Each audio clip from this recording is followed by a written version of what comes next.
জাহান্নাম কত ভয়ঙ্কর হবে বন্ধু। আল্লাহ রাব্বুল আলামিন কিন্তু জানিয়ে দিয়েছে, ইন্নাল মুনাফিকিনা ফিদ দারকিল আসফালি মিনান নার। আল্লাহ বলেছেন, the hypocrites will be in the lowest place of hell. আল্লাহ বলেছেন মুনাফিকদের ঠিকানা হবে জাহান্নামের একেবারে সর্বনিম্ন স্তরে। জোরে জোরে কন্যা নাউজুবিল্লাহ। জাহান্নাম তো এমনিতেই যন্ত্রণার জায়গা, জাহান্নাম তো এমনিতেই দুঃখের জায়গা রে। এই জাহান্নামের মধ্যে সবচেয়ে নিকৃষ্টটা হবে মুনাফিকের ঠিকানা। জোরে জোরে কন্যা নাউজুবিল্লাহ। কারণ মুনাফিকের যন্ত্রণা বেশি হবে। বেঈমান কাফেরের আপনার আমার প্রকাশ্য শত্রু, কিন্তু মুনাফিক হলো মুখোশধারী ছদ্মবেশী শত্রু। ঠিক কিনা বলেন? আপনার কাছেই থাকবে, আপনার পাশেই বসবে, আবার আপনাকে সুযোগ বুঝে মরণ কামড় দেবে। দেবে কি দেবে না? মুনাফিক তো চিনেন আপনারা। এই যে মুরব্বীর কাছে আসলে এক কাপ চা দিলে কয় হ্যাঁ আপনারটা ঠিক। ওনার কাছে যখন আসবে উনি দিবে রং চা, ওনারটা খাইয়া বলবে হুজুর আপনারটাও ঠিক। ওমা কথা কয় না? হ্যাঁ বলছি দাদা। ওই হুজুরের কাছে যাবে, উনি দিবে দুধ চা বন্ধ, একদম ভেরি সুইট। এটা খাইয়া কইব হুজুর এই দুইটা, হুজুর এই দুইটা দুটোটাই ডিস্টার্ব, আপনি 100% রাইট। মুনাফিকের চরিত্র হবে এমন। আর ইমানদার বলবে, ও খলিল ভাই, আব্দুর রহমান ভাই, আপনি যেটা করেছেন অন্যায় করেছেন, আপনি মানেন বা না মানেন। ঠিক কিনা বলেন? উনি হলেন ভিকটিম, উনি হলেন নির্যাতিত। ওনার কাছে এসে বলবে হুজুর আপনার সাথেই ওই আব্দুর রহমান ভাই যেটা করেছে অন্যায় করেছে, আপনি টেনশন করেন না, আপনার বিচার হয়ে যাবে। এইটা হলো মুমিনদের চরিত্র। ঠিক কিনা বলেন? ঠিক তেমনি কবরের মধ্যে বন্ধু সবচেয়ে বড় বেকায়দায় পড়বে মুসলমান একটা প্রশ্নের কারণে। রাসূলকে যথাযথভাবে চিনতে যারা পারবে না, তার মতো হতভাগার কেউ হবে না। ও বন্ধু, ইমানদারের কবরে যাওয়ার পরে সে প্রশ্ন করার সঙ্গে সঙ্গে উত্তর দিয়ে দেবে। উত্তর যখন দিয়ে দেবে, ফেরেশতারা বলবে আমরা জানতাম তোমার উত্তরটা এমনই হবে। সুবহানাল্লাহ বলেন না? ফেরেশতারা কি বলবে? আমরা জানতাম। কালো বর্ণের নীল চক্ষু বিশিষ্ট দুইজন ফেরেশতা আসবে। ওই ডেড বডিটা, মরা মানুষটাকে কবরে রাখার পরে প্রশ্ন করার সঙ্গে সঙ্গে বন্ধু উত্তর দিয়ে দেবে। ওই ফেরেশতা যখন উত্তর দিবে, হাদিস শরীফের মধ্যে এসেছে ফেরেশতারা বলবে আমরা জানতাম তোমার উত্তরটাই এমনই হবে। এবার বন্ধু গায়েব থেকে সঙ্গে সঙ্গে আওয়াজ আসবে, ও ফেরেশতারা আমার ওই বান্দার কবরটাকে নূরের আলো দিয়ে ভরপুর করে দাও, তার কবরে জান্নাতের বিছানা বিছিয়ে দাও। ওই মুমিনের কবরটা দৈর্ঘ্যে লম্বাতে কিভাবে? আপনারা আঞ্চলিক ভাষায় কি বলেন এটাকে? লম্বা। আর এটাকে কি বলেন? আমরা না বলি প্রস্থ, দৈর্ঘ্য প্রস্থ। এটার আপনার আঞ্চলিক ভাষায় কি বলেন? পাশ বলেন, তাই তো? লম্বাতে হবে 70 গুণ, পাশে হবে 70 গুণ। কারণ সাধারণ মানুষের জন্য একটু প্রশ্ন করেছি, কিছু মনে করবেন না, কারণ সবাই তো এই ভাষাটা নাও বুঝতে পারে। ঠিক কিনা বলেন? আমার কথা হলো প্রত্যেকটা শ্রেণীর মানুষ আজকের ওয়াজ বুঝে যেতে হবে। আজকের ওয়াজ যেন হয় তার সারা জীবনের জন্য শিক্ষা। তাহলে লম্বাতে হবে 70 গুণ আমার রাসূল বলেছে। আপনার পাশে হবে 70 গুণ। 70 কি কম না বেশি? ও বন্ধু, দৈর্ঘ্যে এবং প্রস্থে লম্বাতে পাশে 70 গুণ প্রশস্ত হয়ে যাবে। কবরটা নূরের আলোয় আলোকিত হয়ে যাবে, জান্নাতের সুঘ্রাণ বইতে থাকবে। ও বন্ধু, তখন ওই ইমানদার ফেরেশতাদেরকে একটা ডাক দিয়ে বলবে, ও ফেরেশতারা রে, আমার একটু দুনিয়ায় ফিরে যেতে সুযোগ দাও না। সুবহানাল্লাহ বলেন না? মুনাফিকের অবস্থা কি? কথা বলেন না কেন? মাটি চতুর্দিক দিয়ে চাপ দিল, হাড়গুলো ভেঙে গেল, একটার ভিতর আরেকটা বন্ধু ঢুকে গেল। চিৎকার করতে শুরু করলো, কান্নাকাটি শুরু করতে বললো, কান্নাকাটি করতে থাকলো। আল্লাহ বলেছেন এই কন্টিনিউয়াসলি তোমার এই সাজা চলতে থাকবে। লা ইয়ামুতু মরার সুযোগ নাই, ফিহা ওয়ালা ইয়াহইয়া বাঁচার সুযোগ নাই, ওমা হুমান হাবি গায়বিন পালাবারও সুযোগ নাই। বন্ধুরে আমার, বিপরীত দিকটা দেখেন কত প্রেমময়, কত আনন্দময়। এবার সব নিয়ামত যখন পেয়ে যাবে, ইমানদার একটা ডাক দিয়ে বলবে কবরে, ও ফেরেশতারা রে, আমার একটু ছুটি দাও না, আমাকে একটু পরিত্রাণ দাও না। কি ধরনের ছুটি চাও? আমি আবার দুনিয়ায় ফিরে যেতে চাই। কেন যেতে চাও? ও ফেরেশতারা রে, দুনিয়ার দিকে চাইয়া দেখো না, আমার প্রিয়জন আমার জন্য কত কান্নাকাটি করছে, হাহাকার করছে। আমি তাদেরকে শুধু এই মেসেজটুকু দিয়ে আসবো যে আমি ভালো আছি, তোমরা কান্না করো না।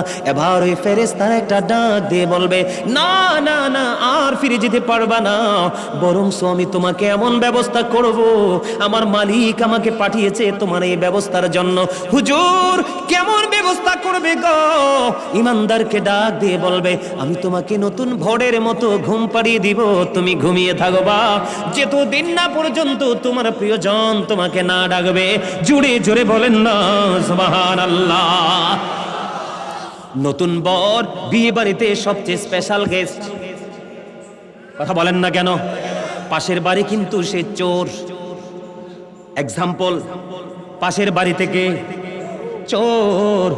ও বন্ধু, আজকে যেই কোনো কারণে আপনাদের এই তারাপল্লাই জায়গার একটা মেয়ের সাথে আল্লাহ তার জোড়া লাগাইছে, যেই কোনো কারণে বিয়ে বাড়িতে আসছে শ্বশুর বাড়িতে। আজকে বন্ধু এই বাড়িতে আনন্দ, বরকে ঘিরে। কনে যখন যাবে তার শ্বশুর বাড়ি, ওই বাড়ির পুরো আনন্দটাই কনেকে ঘিরে, ঠিক কিনা বলেন? এবার বোঝা যায় বন্ধুরে আমার, ওই লোকটা ইন্টারভিউতে ফার্স্ট করে ফেলেছে। হাদিস শরীফের মধ্যে এসেছে তার কবরটা তো প্রেমময় হবে, তাকে ঘুম পাড়িয়ে দিয়ে দিবে আল্লাহ রাব্বুল আলামিন। যেই দিন না সিংহা বাজাবে ইসরাফিল আলাইহিস সালাম, সেই দিন পর্যন্ত ঘুমাবে। জোরে জোরে বলেন না সুবহানাল্লাহ, আরো জোরে বলেন না সুবহানাল্লাহ। জান্নাতীদের নিয়ামত নিয়ে আমি কোনো কথা বলবো না, কারণ বর্তমানে জান্নাতি মানুষ আমার চোখে পড়ে না। আমি আজকে তারাপল্লার মানুষগুলোকে আজকে বন্ধু বলে দিয়ে যাই আপনাদেরকে, বন্ধু পশ্চিম পাড়া ওয়ারিশ প্রধানিয়া বাড়ির আজকের জামে মসজিদ এবং ও বন্ধু ফুরকানিয়া মাদ্রাসার উদ্যোগে এই মাহফিল, আপনাদেরকে বলে দেই মুরব্বীদের অন্তর এখনো পর্যন্ত খুঁজলে আল্লাহ রাসূলের প্রেম ভালোবাসায় ভরা আমরা এটা দেখতে পাই। কিন্তু বন্ধু, ও যুবক বন্ধু, তোমরা আমার কথায় রাগ করো না, কারণ হক কথা সব সময় তিতা হয়, কিন্তু ইমানদারের কাছে হকটাই হয় মধুর চেয়ে মিষ্টি, ঠিক কিনা বলেন? আমার রাসূল বলে চাল হাক্কু মুররুন, হক কথা কি? তিতা, কিন্তু এটা হলো আমার রাসূলের ভাষা। আর আল্লাহর ভাষা হলো কি? আল্লাহ বলেছেন কুলু কাওলান সাদীদা, আল্লাহ বলেছেন সে দা রাইট থিং, সত্য কথা বলো, সঠিক কথা বলো। তার কারণ হলো, আমি একটা एग्जांपल দেই, ইংরেজরা পর্যন্ত আমার নবীকে কেমন করে সম্বোধন করেছে। ইংরেজরা বলেছেন হযরত মুহাম্মদ সাল্লাল্লাহু আলাইহি ওয়াসাল্লাম was born in Arab country, his father's name was Abdullah, his mother's name was Jamina, his father said died before he was born, he lost his mother in his childhood, he was very truthful। আপনার আমার প্রাণের নবী ছিলেন শ্রেষ্ঠ সত্যবাদী। জুড়ে জুড়ে কন্যা সুবহানাল্লাহ। তাহলে সত্য বলবে যুবক, সত্য বলার পরে তোমরা খুশি হবে না রাগ হবে? আমি আমার দাদা ভাইদেরকে, আপনাদের মুরব্বীদেরকে বলছি না, যুবকদেরকে উত্তর চাই। যুবক, সত্য শুনলে তোমাদের কাছে ভালো লাগে না খারাপ লাগে? যুবকরা শুধু হাত উঠাবে মন থেকে, আমি কাউকে প্রেসার দিব না। কার কার কাছে সত্য শুনতে, সত্য বলতে, সত্যপথে চলতে ভালো লাগে সোজা করে হাত তুলে দেখাও। মুরব্বীরা না যুবকরা, মুরব্বীরা না যুবকরা, যুবকরা জোরে জোরে বলেন মারহাবা। আল্লাহ সবাইকে কবুল করে নিক, জোরে কোন আমিন, আরো জোরে বলেন আমিন। তাহলে আমরা সত্যবাদী হতে চাই, ইমানদার হতে চাই, আর ইমান নিয়ে কবরে যেতে চাই। ওই কবর যেন আমাদের জন্য জান্নাত হয়ে যায়, আল্লাহ যেন কবুল করে নি, জোরে জোরে বলেন না আমিন। আমি যেটা বলতে চেয়েছি, ইমান মুরব্বীদের অন্তর এখনো খুঁজলে আল্লাহ রাসূলের প্রেম ভালোবাসায় ভরা। বর্তমানে ম্যাক্সিমাম যুবক যুবতীদের অন্তর হিংসা, নোংরামি আর আত্মগরিমায় ভরা। যুবক, তোমরা বলো আমার কথা ঠিক না ঠিক?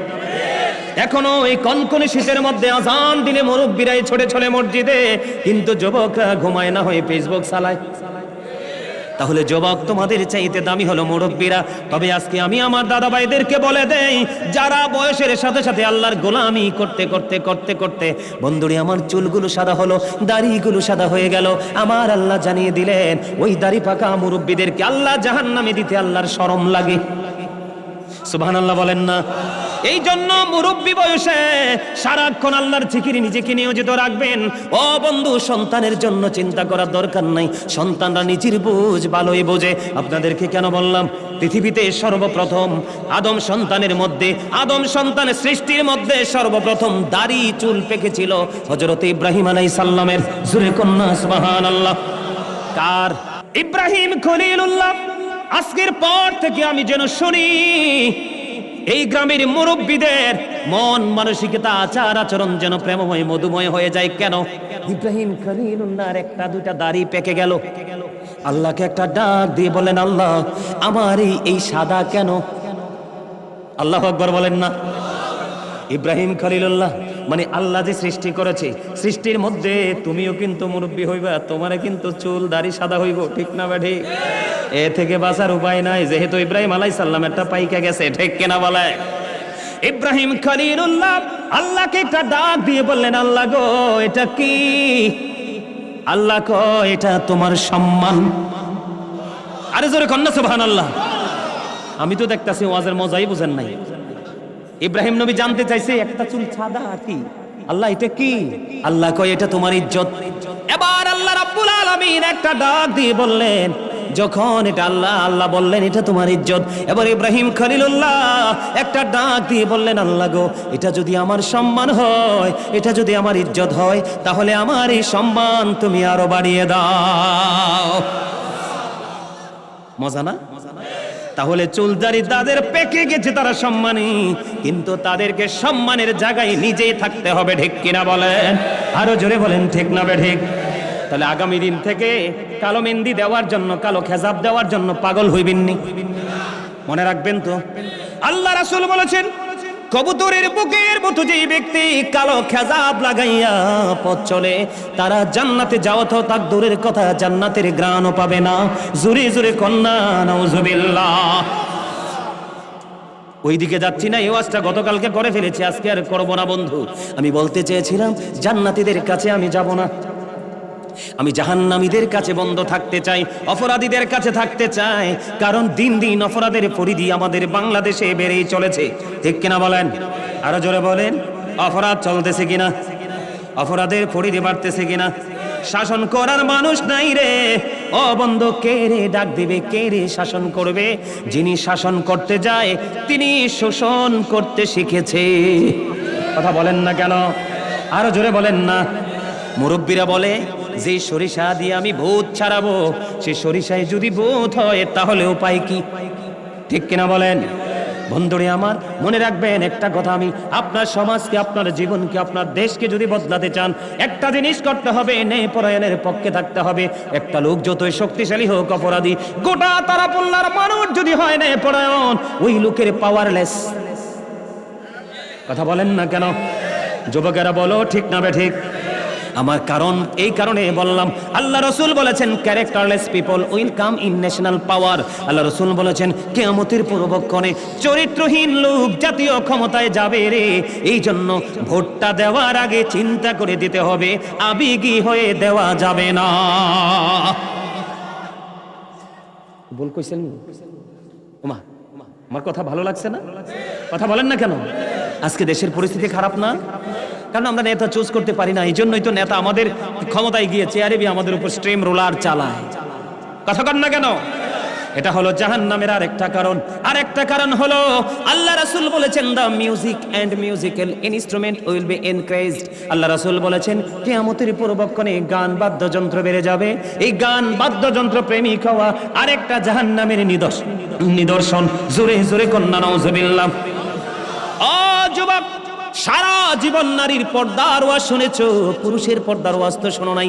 যুবক রে, আমি আজকে তোমাদেরকে বলে দেই, পুরুষের লুঙ্গি পরো, প্যান্ট পরো, পায়জামা পরো, ট্রাউজার পরো, যেই কোনো পোশাকে পরো, পুরুষের পোশাক পরতে হবে উপর দিয়ে নাভি বরাবর, অথবা উপরে কোনোভাবে নাভির নিচে যেতে পারবে না, আর নিচে দিয়া হাঁটুর নিচে টাকটুর উপরে রাখতে হবে। এইভাবে পোশাক পরা ইমানদার পুরুষের জন্য ফরজ। এই জায়গা থেকে যদি তুমি বের হয়ে যাও, বুখারী শরীফে এসেছে তোমার ঠিকানা হবে জাহান্নাম। নারীদের জন্য মাথা থেকে পা পর্যন্ত নারীরা ঢেকে রাখবে। ও বন্ধু, আল্লাহ রাব্বুল আলামিন বলে দিয়েছে, অকরনা ফি বুয়ুতিকুন্না ওয়ালা তাবাররাজনা তাবাররুজাল জাহিলিয়াতিল ওলা। ওই জাহিলি যুগের নারীদের মতো তোমাদের রূপ বাইরে এসে অন্য কোনো যুবকদেরকে, পুরুষকে দেখায়ও না। তোমরা তোমাদের ঘরের মধ্যে থাকো।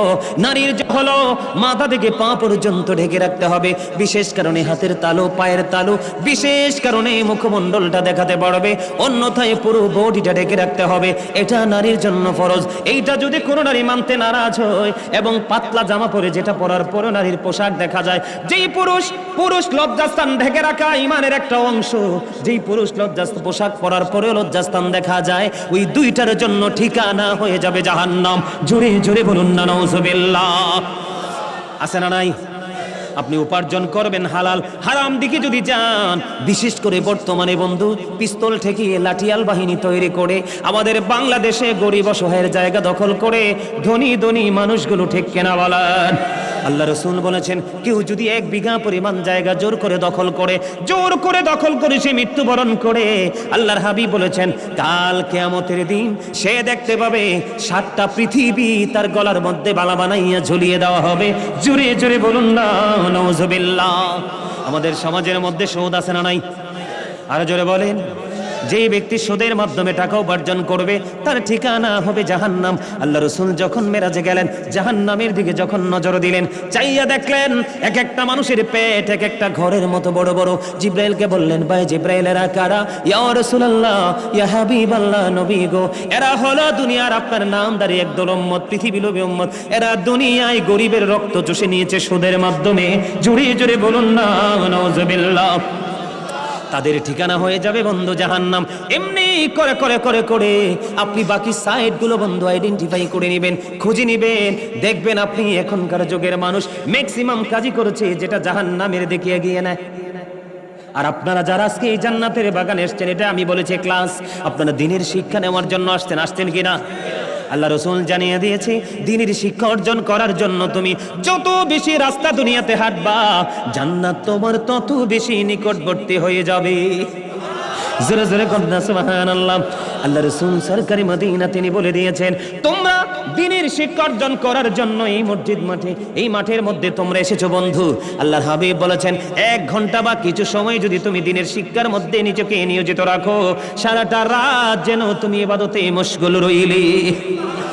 আর একটা দিন অথবা তারও বেশি যদি তুমি দ্বীনের শিক্ষার মধ্যে নিজেকে নিয়োজিত রাখতে পারো, 3 মাস রোজা রাখলে যে সওয়াব, ওই সওয়াব তোমার আমলনামায় দিয়ে দেওয়া হবে। জোরে জোরে সুবহানাল্লাহ। বন্ধুরে আমার, এমনি করে করে করে করে বন্ধু আপনি নেগেটিভ করলে বন্ধু ঠিকানা হবে জাহান্নাম, আর পজিটিভ করলে ঠিকানা হবে জান্নাত। আমি জাহান্নাম নিয়ে কথা বলতে চাই বন্ধু। প্রত্যেকটা অপরাধকে মিলিয়ে আমি জাহান্নামে চলে গেলাম। জাহান্নামের সবচেয়ে কম আযাব হলো আগুনের একটা জোড়া জুতা। জোরে জোরে কন্যা নাউজুবিল্লাহ। আগুনের কয় জোড়া জুতা? আগুনের একটা জোড়া জুতা রে। ওই আগুনটা কেমন হবে রে বন্ধু? আল্লাহ রাব্বুল আলামিন জাহান্নামের আগুনকে 1000 বছর তাপ দিলেন, আগুনের রং হয়ে গেল বন্ধু সাদা।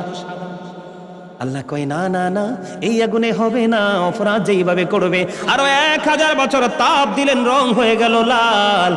আল্লাহ কই, না না না, এই আগুনে হবে না, আরো কি করতে হবে? তাপ দিতে হবে, উত্তপ্ত করতে হবে। ওই আগুনটাকে আরো 1000 বছর তাপ দিয়েছে বন্ধু, ওই আগুনটার রং হয়ে গেছে কালো। এখন এই জাহান্নামের আগুনটাকে কালো বর্ণ করে বন্ধু বরাদ্দ করে রেখেছে। ওই আগুনটা এমন রে, ও বন্ধু তোমাদেরকে কেমন করে বোঝাবো? ওই জাহান্নামের আগুনের ধোঁয়ার মতো হলো পৃথিবীর আগুনটা। এত ভয়ঙ্কর সেই আগুন। আপনার জুতা যখন পরিয়ে দেওয়া হবে, মাথার মগজটা টকবক করে উতরাইতে থাকবে, কান্না করতে থাকবে, চিৎকার করতে থাকবে। আর একটা ভয়ঙ্কর কথা হলো বন্ধু, এই পৃথিবী থেকে সূর্যটা 9,13,00,000 মাইল দূরে। সূর্যের আলো পৃথিবীতে আসতে সময় লাগে মাত্র 8 মিনিট 20 সেকেন্ড। প্রতি সেকেন্ডে 1,86,000 মাইল বেগে সূর্যের আলো পৃথিবীতে আসে। অনেক ঘরের চাল, ও বন্ধু বড় বড় গাছের ছায়া, সবগুলো আবরণকে ভেদ করে সূর্যের আলোটা আপনার আমার মাথায় এসে লাগে, কিন্তু সেই তাপ আমরা সহ্য করতে পারি না। বন্ধু জাহান্নামী যারা হবে রে, ও বন্ধু তাদের অবস্থা এমন হবে, তাদের কাল হাসুরের দিন সূর্যটা তাদের মাথার উপর থাকবে, ডাইরেক্টলি ঘেমে যাবে, দুর্গন্ধময় হয়ে যাবে পরিবেশ। ও বন্ধু তারা এই দুর্গন্ধের মধ্যে পড়ে থাকবে। কিন্তু যারা আল্লাহ রাসূলের কথা মেনে চলবে, আল্লাহ রাব্বুল আলামিন তাদেরকে আল্লাহর আরশের ছায়ার নিচে জায়গা দেবে। জোরে জোরে বলেন না সুবহানাল্লাহ। বন্ধুরে আমার, আপনি কি করবেন? কোনটা এড়িয়ে যাবেন? একদিকে জাহান্নামের আগুন, আরেক দিকে বন্ধু সূর্যের তাপ, আরেক দিকে আছে বন্ধু ফুলছে রাতের ফুল রে, যেটা হবে 30,000 বছরের রাস্তা। বন্ধুরে আমার, চুলের চেয়ে চিকন হবে, হীরার চেয়ে ধার হবে। উপরের দিক থেকে আগুনটা ঝুলন্ত, নিচের দিক থেকে আগুনটা উদিত। এত ভয়ঙ্কর ফুলছে রাতের ফল, এটার নিচে ভয়ঙ্কর জাহান্নাম। যারা অপরাধী হবে তাদের ঠিকানা হবে জাহান্নাম। বন্ধু কি করবে সেদিন? যেদিন উপায় তুমি খুঁজে পাবা না, একটার পর একটা যন্ত্রণা, একটার পর একটা কষ্ট, ধাপে ধাপে স্টেপ বাই স্টেপ তোমার আমার জীবনে অপরাধ করলে আসতেই থাকবে। জোরে জোরে বলেন না নাউজুবিল্লাহ, আরো জোরে বলেন না নাউজুবিল্লাহ। জাহান্নামীদের কষ্টের কোনো বন্ধ শেষ নাই। জাহান্নামীদের জন্য খাবার বরাদ্দ রেখেছেন আমার আল্লাহ জাক্কুম। নাউজুবিল্লাহ বলেন না, আরো জোরে বলেন। জাক্কুম নামক একটা ভয়ঙ্কর বিষাক্ত খাবার বরাদ্দ আছে। ওই জাক্কুমের একটা ফোঁটা যদি এই মুহূর্তে আপনাদের তারাপল্লা পশ্চিম পাড়া ওয়ারিশ প্রধানিয়া বাড়ির আঙ্গিনায় যদি বন্ধু একটা ফোঁটা পরে, কয় ফোঁটা? একটা ফোঁটা জাক্কুম যদি পড়ে রে, ও বন্ধু কিয়ামত পর্যন্ত এই মাটিটা এত বিষাক্ত হয়ে থাকবে। আপনাকে আমাকে আল্লাহ এত সুন্দর করে বানাইছে, এত মহব্বত করে বানাইছে, ওই সুন্দর মানুষগুলোর বেঁচে থাকার যে অবলম্বন সেটাও তোমরা খুঁজে পাবে না। এই পৃথিবীর মাটিটা পুরোপুরি বিষাক্ত হয়ে যাবে। কিয়ামত পর্যন্ত এই পৃথিবীর জমিনে কোনো ফসল জন্ম হবে না। জোরে জোরে বলেন না নাউজুবিল্লাহ। জাক্কুম কিন্তু খাবার। আমরা বাঙালিরা বিশেষ করে সারা পৃথিবীর মানুষ খাবার খাওয়ার পরে বা আগে বা তৃষ্ণা লাগলে পানি খায় কি খায় না? কথা বলেন না কেন? জাহান্নামী এত ভয়ঙ্কর অবস্থা হবে রে, পানির যখন তৃষ্ণা লাগবে বন্ধু তাদের জন্য পানি বরাদ্দ দেওয়া হবে। পানিটা এত উত্তপ্ত হবে, এত গরম হবে, মাথার মধ্যে ঢেলে দেওয়া হবে। হাদিস শরীফের মধ্যে এসেছে, মাথার মধ্যে যখন বন্ধু ঢেলে দেওয়া হবে, মাথায় ঢালতে দেরি রে, পেটের মধ্যে ঢুকতে দেরি হবে না। ও বন্ধু সব কিছু লিকুইড হয়ে গলে গলে বের হতে থাকবে। ও বন্ধু সেই পানি তোমার জন্য বরাদ্দ। জুড়ি জুড়ি বলেন না নাউজুবিল্লাহ।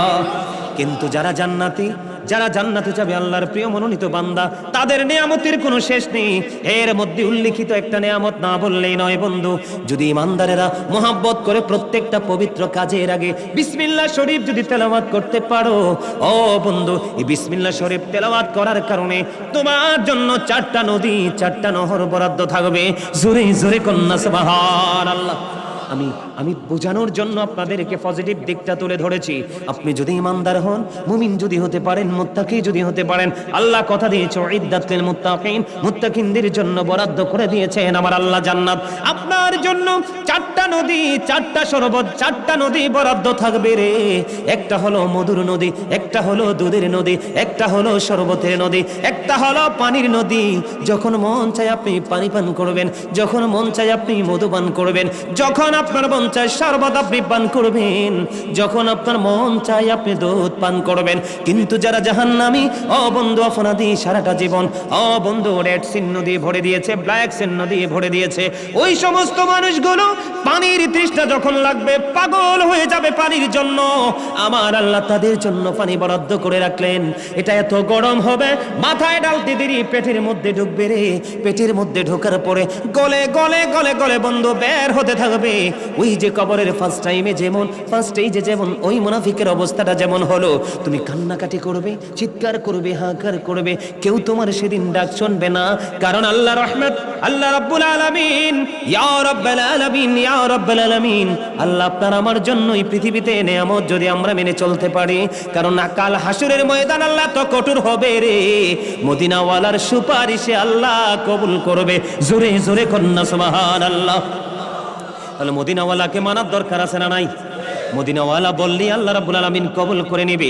উত্তপ্ত গরম পানি শুধু বরাদ্দ নয় রে বন্ধু, আরো খাবার আছে। হাদিস শরীফের মধ্যে এসেছে জাহান্নামীদের জন্য বরাদ্দ আছে আর একটা খাবার, যেটার নাম হলো বন্ধু তিনাতুন খাবার। জোরে জোরে কন্যা নাউজুবিল্লাহ। ইয়া রাসূলুল্লাহ, ইয়া হাবিবাল্লাহ, নবী গো এই তিনাতুল খাবারটা কি গো নবী? আমার রাসূল বলে দিয়েছেন এই তিনাতুল খাবারটা হলো আরেকটা জাহান্নামীর নিংড়ানো রক্তপুষ। জোরে জোরে বলুন নাউজুবিল্লাহ। কথা কি বুঝে আসছে? পচা, দুর্গন্ধযুক্ত, নরম লিকুইড। আপনার জুস খান না? আমরা জুস খাই না? জুসের মতো এরকম নরম লিকুইড হবে। এই লিকুইড খাবারটা জাহান্নামীকে খাইতে দেওয়া হবে, কিন্তু তাকে খেতে হবে। লা ইয়ামুতু, মরার কোনো সুযোগ, ফিহা ওয়ালা ইয়াহইয়া, বাঁচার কোনো সুযোগ, ওমা হুমান হাবি গায়বিন, এখান থেকে অদৃশ্য হওয়ার কোনো সুযোগ নাই। কি করবেন? উপায় আছে? নারী পুরুষ দুইটাই উলঙ্গ অবস্থায় উঠবে হাসরের ময়দানে, কিয়ামতের ময়দানে। মায়েশা প্রশ্ন করেছিলেন, নবী গো, তারা যদি উলঙ্গ অবস্থায় ওঠে গো নবী, একজন কি আরেকজনের দিকে তাকাবে না গো নবী? আমার রাসূল বলেছে, বন্ধু এত ভয়ঙ্কর হবে রে, এত ভয়ঙ্কর হবে সেই দিনটা, কেউ কারো দিকে তাকাইবার কোনো সুযোগ থাকবে না। এত ভয়ঙ্কর হবে, এত বিপজ্জনক হবে বন্ধু। গর্ভবতী মা তার বাচ্চাটা প্রসব করে ফেলবে, বলতে পারবে না, সময়ের আগে গর্ভপাত করে ফেলবে, বলতে পারবে না। সেদিন আকাশটা ভেঙে যাবে, তারকাগুলো ভেঙে ছড়ে ছড়ে ছড়ে ছড়ে পড়বে, সমুদ্র সেদিন উদ্বেলিত হয়ে যাবে। এত ভয়ঙ্কর হবে, আল্লাহ রাব্বুল আলামিন সব কিছু গুটিয়ে নেবে, যেমনি ভাবে আমরা লিখিত দপ্তরটাকে গুটিয়ে নেই। কথা কি বুঝতে পেরেছেন কিনা? আমরা আমাদের যেই কোনো দপ্তরকে গোছাই কিনা, নির্দিষ্ট সময়ে যখন আসে আমরা গুছিয়ে নেই বন্ধু। এটা আমার বানানো কথা নয়, আল্লাহ রাব্বুল আলামিন বলেছেন, ইদাস সামাউন ফাতারাত ওয়া ইদাল কাওয়াকিবু তাতারাত ওয়া ইদাল বিহারু ফুজ্জিরাত ওয়া ইদাল কুবুরু বুসিরাত আলিমাত নাফসুম মা কদ্দামাত ওয়া আখরাত। জোরে জোরে বলুন আল্লাহু আকবার। আকাশটা কি হয়ে যাবে? ভেঙে যাবে, তারকাগুলো বন্ধু জোরে জোরে পড়বে, অস্বীকার করার কোনো সুযোগ নাই। এত ভয়ঙ্কর, এত অন্ধকারাচ্ছন্ন হবে সেই দিনটা।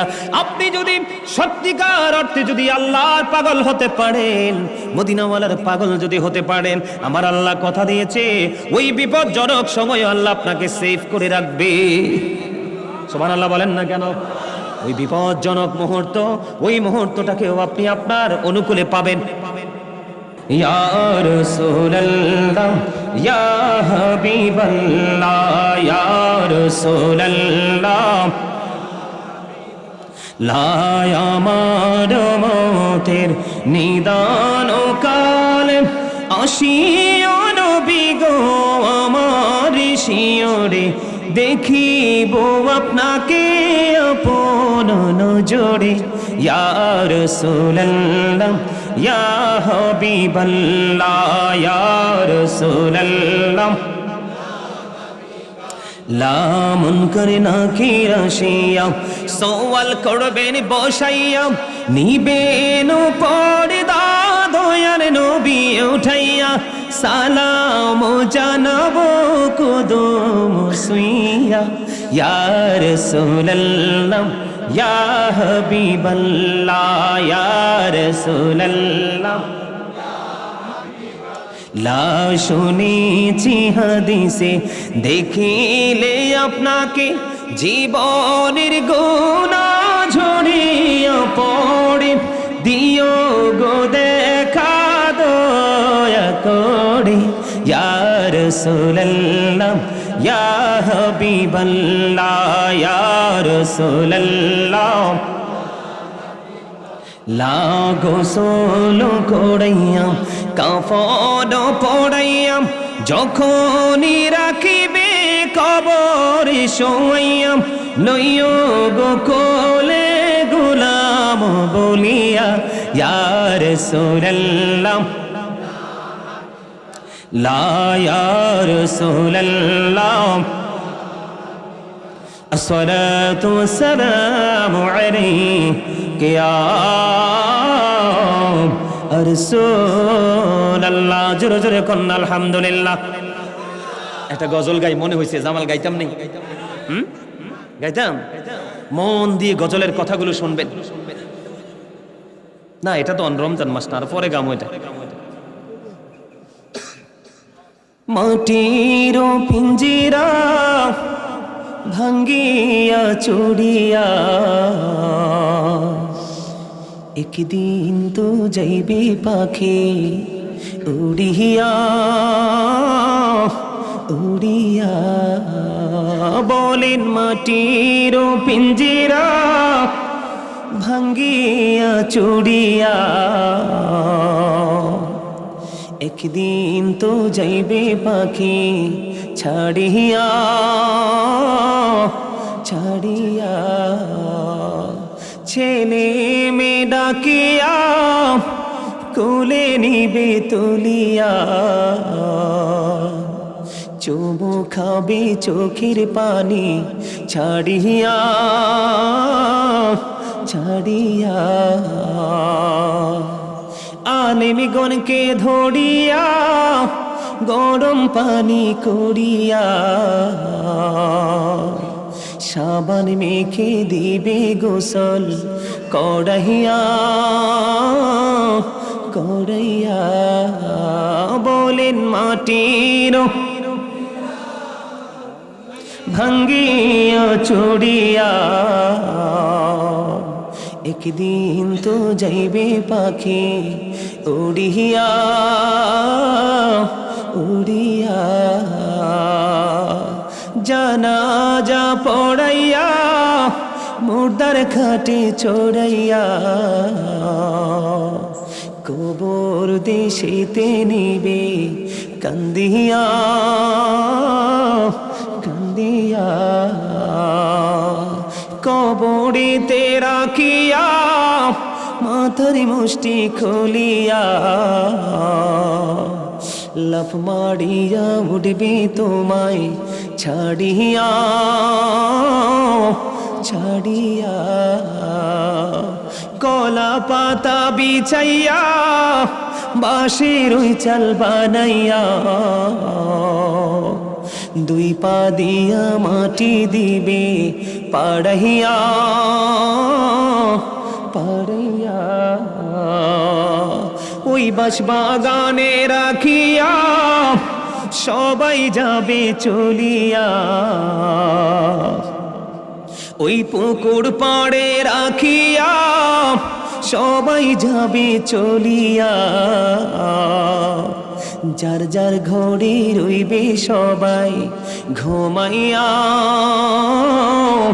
ঘুমাইয়া এই হইল বাই দুনিয়া কেউ তো কারো আপন না আল্লাহ ছাড়া আর তো আপন পাইবা না পাইবা না বলেন মাটির পিঞ্জিরা একদিন তো যাইবে পাখি ছাড়িয়া ছাড়িয়া সময় বেশি বাকি নাই নিঃশ্বাসের তো বিশ্বাস নাই সময় বেশি বাকি নাই নিঃশ্বাসের তো বিশ্বাস নাই সময় থাকতে গুনাহ মাফ লও চাহিয়া চাহিয়া আলেমগণকে ধরিয়া এলিম কালাম শিখিয়া রোজা নামাজ লরে সাথে বানাইয়া বানাইয়া আল্লাহর জিকির করিয়া জবানে রাখো ভিজাইয়া মৃত্যু কষ্ট যাইবে দূরে সরিয়া সরিয়া বলেন মাটির পিঞ্জিরা একদিন তো যাইবে পাখি ছাড়িয়া ছাড়িয়া মারহাবা বলে কথাগুলোর সাথে বাস্তবতার মিল আছে না কথা বলেন আছে না নাই এই জীবন আপনার আমার বেলায়ও আসবে আসবে কিনা মনে রাখবেন এদিক তাকান আমলহীন গান যেন বৃষ্টি শূন্য মেঘমালা কৃপণ ধনী মানুষ যেন ফল ছাড়া গাছ লজ্জাহীন নারী যেন লবণ শূন্য খাবার তওবাহীন যৌবন যেন চাঁদ শূন্য ঘর অত্যাচারী বাদশা যেন রক্ষক শূন্য মেষপালক আপনাদের আমাদের সবাইকে বলতে হবে মনে রাখতে হবে আপনার আমার মধ্যে এলিম যতই থাকুক না কেন এটার বাস্তবতা এবং বাস্তবায়ন যদি আমাদের মধ্যে না থাকে তাহলে আমলহীন গান যেন বৃষ্টি শূন্য মেঘমালা আমি একটু আপনাদেরকে এক্সাম্পল দিই ধরেন আপনাদের জমিনে ফসলগুলো পানির অভাবে মৃত্যুবরণ করার অবস্থায় আছে, মানে সবকিছু, মানুষ থেকে ধরে সবকিছু। কিন্তু আকাশে কালো মেঘ আছে। আকাশে কি আছে? আকাশে কালো মেঘ আছে। এদিকে পৃথিবীতে সৃষ্টি, গাছপালা, তরুলতা সবগুলো পানি পানি করছে। নিচে হাহাকার, উপরে কিন্তু মেঘমালা, কিন্তু বৃষ্টি হয়ে পৃথিবীতে আসে না। এই মেঘমালার কি কোনো মূল্য আছে? কথা বলেন, সে কালো মেঘের কি কোনো দাম আছে? এই মেঘমালার কোনো দাম নেই। ঠিক তেমনি ভাবে আপনার আমার যতই আমরা আলোচনা শুনবো, যতই আমরা শিখবো, কিন্তু বাস্তবায়ন যদি আমরা করতে না পারি, তাহলে ওই বৃষ্টিশূন্য মেঘমালার মতোই আপনার জীবন। এই শিক্ষার কোনো মূল্য নেই। আর আপনি অল্প জানেন, কি আপনি কি অল্প জানেন, অল্প বোঝেন, কিন্তু অল্প জানা, অল্প বোঝার মধ্য দিয়ে এইটুকুর উপর ভিত্তি করে আপনি আমল করছেন। অনেক বেশি জ্ঞানী মানুষের চাইতে যিনি অল্প জেনে এটার উপর ভিত্তি করে আমল করে, ওই লোকটা অনেক বেশি দামি হয়ে যায়। ঠিক কিনা বলেন? আরো জোরে। তাহলে আমাদেরকে সেই কাজ, তওবাহীন যৌবন যেন চাঁদ শূন্য ঘর, মানে চাল ছাড়া ঘর। তার মানে আপনার আমার জীবনে ভয় নেই, তাকওয়া নাই, কি নাই? ভয় ভীতি নাই, তাকওয়া নাই, কিন্তু আমি জীবন পরিচালনা করছি। এটা কেমন জানেন? যেমন ধরেন ঘরের চারপাশে কি আছে? বাউন্ডারি ওয়াল আছে। কি আছে? ঘরের চারপাশে কি আছে? বাউন্ডারি ওয়াল আছে, কিন্তু ছাদ, কথা বলেন, ছাদ নেই। তাহলে কি বোঝা গেল? বৃষ্টি আসলেও আপনি কষ্ট পাবেন, আসবাবপত্র এবং নিজে সবাই কি হয়ে যাবেন? বৃষ্টিতে ভিজে আমরা কি হয়ে যাব?